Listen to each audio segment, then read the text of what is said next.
कळस मग पाया रे देव पूजो गेलो तव देव उडाले खेळिया सद्गुरु राया रे पाषाणाची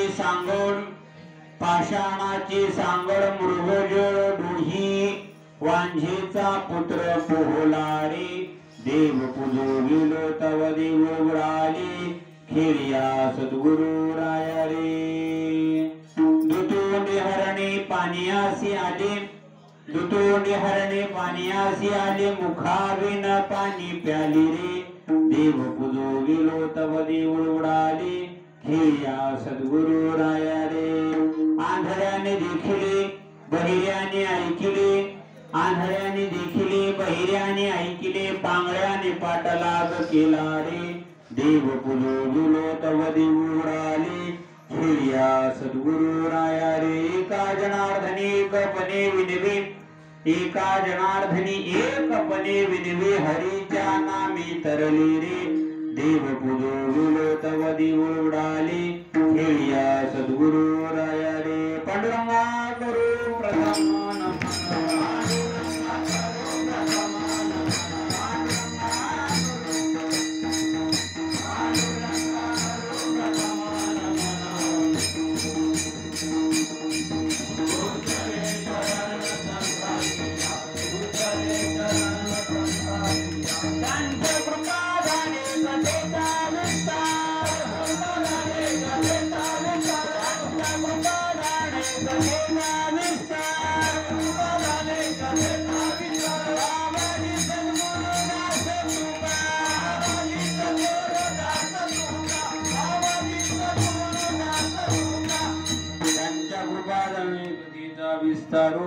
बाबाजी सद्गुरु दास तुका काय माझी वाणी मानेल संतासी रंजो चित्तासी अकुलिया नमो ज्ञानेश्वरा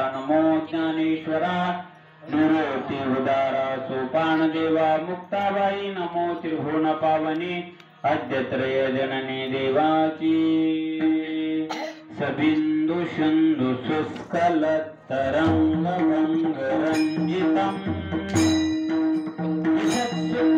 जात जात कारिवारि संयुतम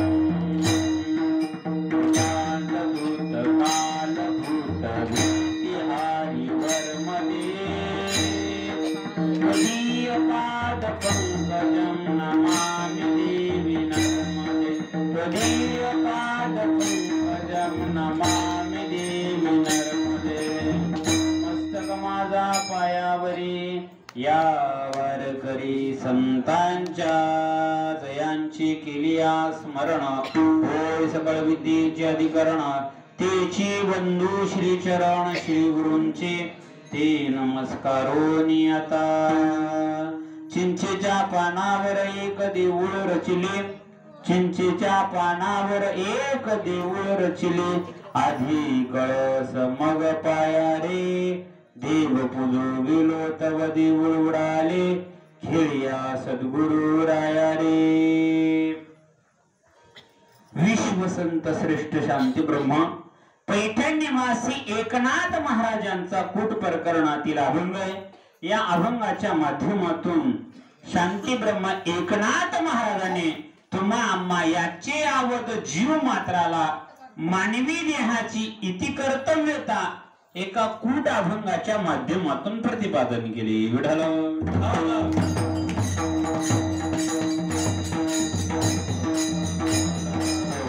गेले अनेक वर्षापासून 43 वर्ष पूर्ण झालेले आहे।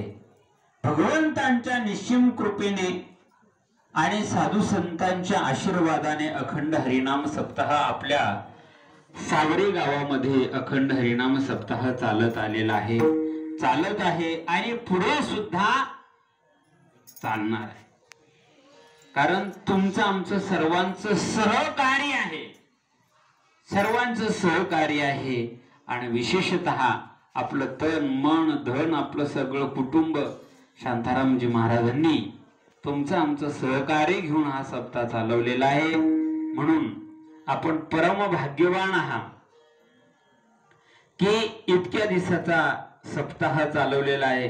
वैकुंठवासी वामन बाबा सद्गुरू वामन बाबा महाराज, पुंडलिक बाबा भोईर, तसेच महान तपस्वी, मला ज्यांचा चरण स्पर्श या गावात पहिल्यांदा झाला असे आमच्या गुरुस्थानी असणारे, ज्यांचं काल कीर्तन सेवा झाली असे गोविंद महाराज मढळी, यांचे चुलते ना का मामा, चुलते असणारे वासुदेव महाराज मढवी महाराजांच्या घरातच मला वाटते 5-6 वर्षापूर्वी त्यांची भेट झालेली आहे. महान म्हणून आपल्या महाराष्ट्राचा असं एक दुर्दैव आहे, संत असताना संतांचं महत्व कळत नाही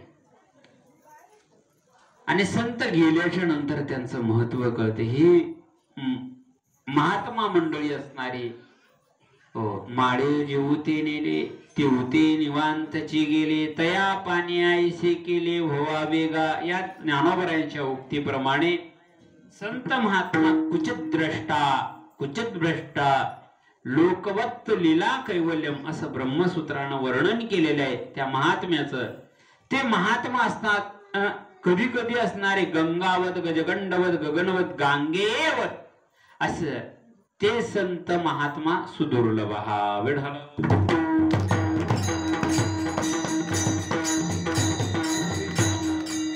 आपण छोटस गाव छोट आहे. ऐका, मी पहिल्या कीर्तनात सावरे शब्दाचा अर्थ सांगितला होता.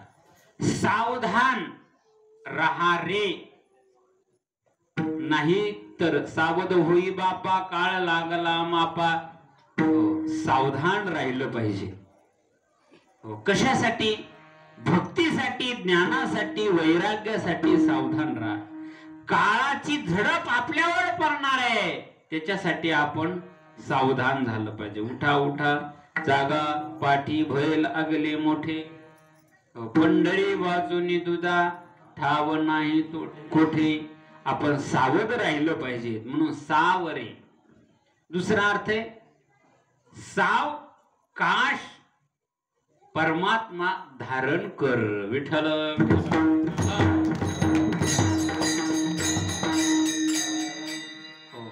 शांत गतीने, स्थिर गतीने, हळूहळू ढाळे ढाळे केतुलीने एके वेळी तो मार्गाची निबळी निश्चित ठाके. ज्ञानोबरांची ओवी आहे.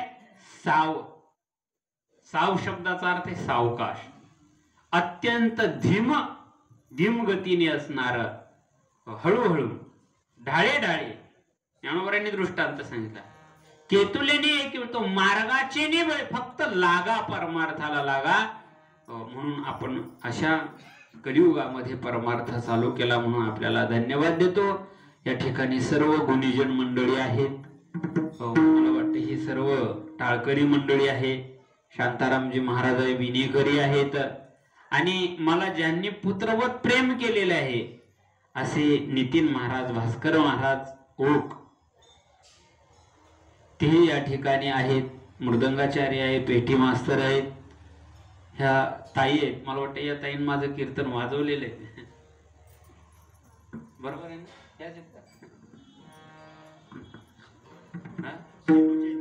शेलूच्या ऐका. म्हणून सर्वांच्या चरणी नतमस्तक होतो आणि कीर्तनाला प्रारंभ. विढाल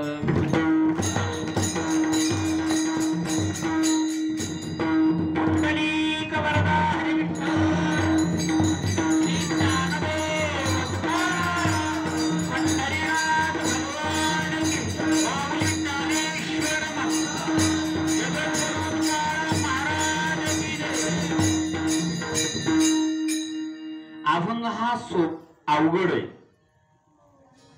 अभंग जरी अवघड असला पण सोपं सांगण्याचा प्रयत्न